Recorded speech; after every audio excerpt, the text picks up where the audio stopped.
Sri Lanka. Sri Lanka, for me, is a place of extremes. On one hand, we have a natural landscape of lush mountains and green valleys, but on the other hand, that landscape is increasingly threatened by urban expansion and unplanned growth of constructions. Most of our small towns and cities are increasingly transforming into environmentally detrimental and spatially crowded commercial corridors proliferated by substandard concrete and glass building units. We boast of a history of building and craftsmanship which produced architectural monuments like brick-cladded stupas and wood-carved temples, but that history has always been interrupted by internal conflicts and natural disasters. We are just coming out of a 30-year civil war, which evoked the worst of our communal and ethnic sentiments. The war is seemingly over, but the problems are not, because problems were political. We have an urban building environment which is growing vertically, responding to the needs of the multinational companies and the urban rich, but right below the shadows of that are the informal settlements and unauthorized constructions of the urban poor. Similarly, the construction industry is also fragmented into formal and informal sectors, where more than 80% of the construction workforce is informally trained and informally organized. So we have a serious shortage of skilled labor, but a much larger problem related to lack of skill building opportunities in the industry. And there is a reciprocal connection between the poor quality of workers and the poor quality of buildings that are mushrooming in the island. And from a professional point of view, there also seems to be a kind of a misallocation of intellectual energy in the industry in dealing with these spatial, technical, cultural, and economic extremes in the social landscape. Institutional and professional responses to population pressures have largely ignored the spatial needs of the poor and allowed the proliferation of informal settlements as a kind of a social pressure releasing mechanism. Urban housing, which was traditionally seen as the government responsibility, has not risen up to the challenge.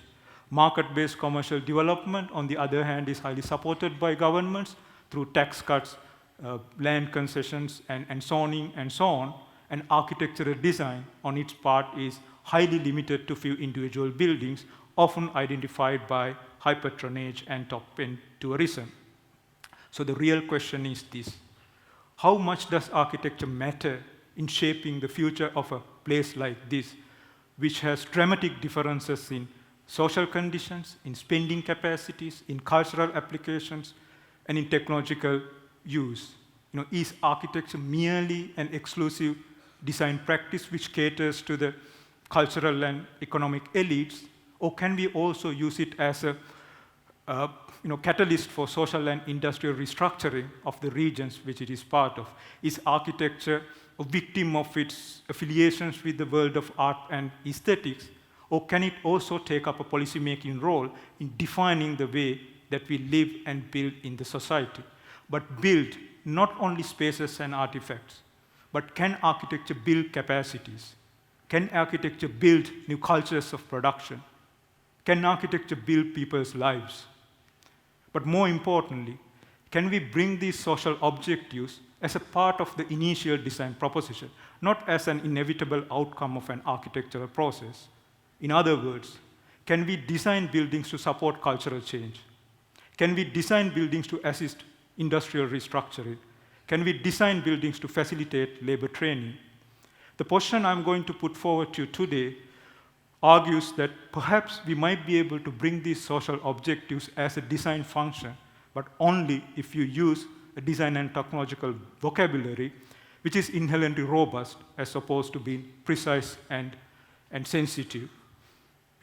A framework with plenty of tolerances and latitude for errors, a framework which can withstand different pressures and extremes of building production. I will come back and define this idea of robustness later on, but first, let me use some examples. This is a community library project which was built by a group of army soldiers for the use of the soldiers as well as for the community, especially school children. We use soldiers partly to support the need of retraining them in alternative trade skills so that they can use these skills to build careers in their post-military life, but also to support the need of demilitarizing the army in the aftermath of the Civil War. But the thing is, soldiers are not trained craftsmen. So we had to first train them in construction skills and then use them in the building. But we also didn't have money to train them first and build the building, so that the training had to happen during the construction process itself. And this had to plan at a very early stage of the design process. So these are some of the diagrams that we did to organize the training interventions. So we had to design the building systems, the joints and the tolerances. We had to plan the training grounds, minimum working modules and labor structures for training interventions. We had to identify the fabrication processes, which eventually became the training steps. And then we defined building techniques with different complexities and incorporated these techniques within the building itself, so that an unskilled worker can start building the simplest technique and then move up the complexities, thereby using the building process as a kind of a social skill building ladder. But the critical thing is that if you use real building projects for training purposes, then the building systems that you use should have latitude for errors and capacity for non-optimal application, that they should be inherently robust as opposed to being precise. In this roof system, for example, the roof cladding and the ceiling and the roof truss are not lining up with each other, because lining up is difficult when you use an essentially unskilled labor gang. If they make any dimensional error in placing or in sizing of any of these components, then that will be visible. But once you start to move them away from each other, then one failure will not lead into a chain of failures. But at the same time, we like the fact how the building sort of peels into different layers as it moves from its body towards outside. So these details are certainly pragmatic, but they also can be poetic. But accommodating tolerances does not mean that you have to compromise performance. And performance, when it comes to this type of construction activities, is all about common sense. It's common sense to design buildings as narrow floor plates in the tropics so that you can have plenty of cross-ventilation. It's common sense to design buildings around courtyards and around trees so that the trees can shade the building. It's common sense to use a thermal mass like rammed earth so that the interior can be cooler. It's common sense to bring light and ventilation from wind scoops and light wells. It's common sense to elevate the building from the ground plane so that natural drainage paths are not obstructed. And if you want, the building can be still about its colors, its textures, its light, its shadows. It can be about the way that the building sits in the landscape and how it creates indoor and outdoor rooms in and around the building. It can be about the idea of building as a journey, framing of views and framing of courtyards. It can be about the scale and proportion of internal volumes and how you frame outside from inside. But it can be about people. People who build the building as well as people who use the building. So the idea here was to create a social capital, which is the trained workforce, and a physical capital, which is the kit-of-part building system, and use this social capital and physical capital to build similar work elsewhere. And it was indeed this social capital which we used to build these prototype, cost-effective houses for war widows and their families. And the soldiers that we trained in the library project in turn trained local builders in construction techniques like rammed earth and lath and plaster and so on. Another house, but built in a totally different construction and cultural context, where the contractor of this project was also the user and an owner of the building. And one of the things that he told us at a very early stage of the design process was that he didn't have very good carpenters and welders, but he had very good masons. So we decided to use brick as the main material, but we also wanted to have this exposed, fair-faced brick wall.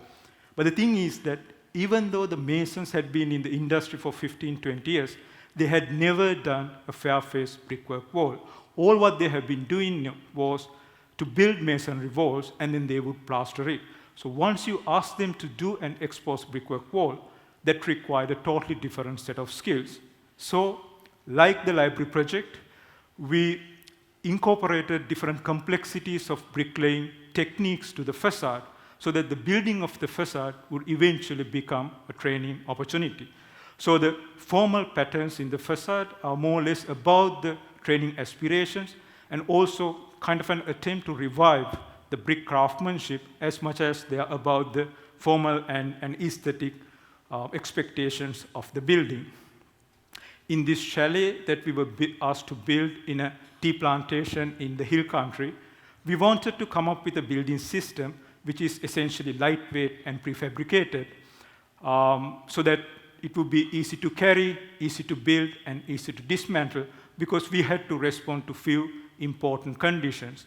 One was that the access to the site was difficult, and people had to carry materials through these narrow pathways of the tea plantation. But more importantly, we wanted to design the building in such a way that once the tourism-related activities are terminated, we can dismantle the building so that the plantation can grow back. But the problem is that in Sri Lanka, we don't have an industry which produces such prefabricated components, especially in those remote parts of the country. So we got a local welder, designed the building in such a way that more than 75% of components can be fabricated in his backyard, size the component in such a way that two people can carry them, and then build the building. But there was also an industrial aspiration behind this process. You know, most of these welders, the welder that we use for this project, they are the ones that we call journeymen tradesmen. They move from site to site, and along with that, they take their entire workforce, tools, and plants with them. The problem is that when your work is site-specific, it will be difficult for you to do multiple work. But if you can produce most of the components in a workshop, then you can seek the economic and cultural benefits of multiple work. So on one hand, while we were trying to respond to a specific brief, a client, a place, and a program, we were also trying to explore how the building process can organize the labor component and the fabrication process in a certain part of the industry.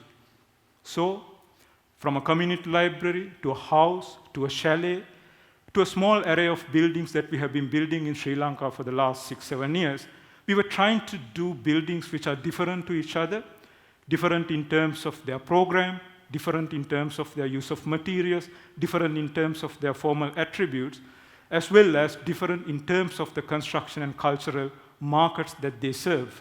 In this diagram, in the y-axis, we have the cost per square meter for projects, and in the x-axis, we have the building markets.